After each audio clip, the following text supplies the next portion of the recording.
Now, there are a few refactorings that we can do right away in this to make it a bit easier to understand. Now, one of the things that you may encounter as a problem is trying to access JSON data here. So for example, if I try to do something like console log JSON data dot JSON.customer ID. Let's say we need it for another request. If I do this, this will not work. Okay, we'll get here an error. It doesn't work. And you're probably wondering, why doesn't it work? I have it right here on top. I have defined it. Why do you mean JSON data is not defined? It's defined. It's not. Maybe it's complicated to explain it right now, but everything that you define inside a function is only lives inside that function. It doesn't go outside that function.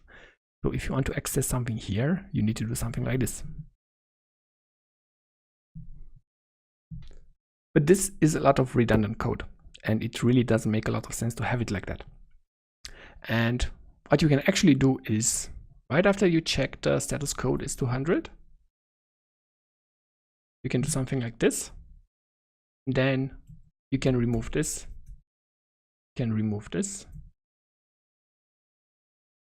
and you can simply have that, and everything will work perfectly. One thing I don't like about Postman is using the var, and because in modern JavaScript versions var is sort of like outdated, you can do something like const, and you can call it simply response, and you have response, and everywhere you have JSON data, just use response. That's my personal preference. You can do it the way you want to, but it's a bit more in sync with modern JavaScript standards. Okay, I hope this was helpful. Now in this lecture we did like very basic and a bit more advanced assertions, but I can assure you there are a lot of advanced assertions. And there are nested objects, as you have seen here, or nested objects with arrays and arrays with objects, and a lot of things that you will not even believe that exist.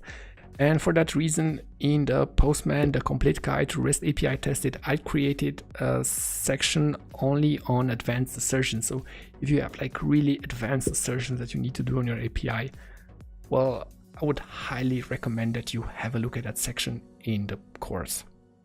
See you next time. Bye bye. And just click here to continue with the next video. And subscribe right here below.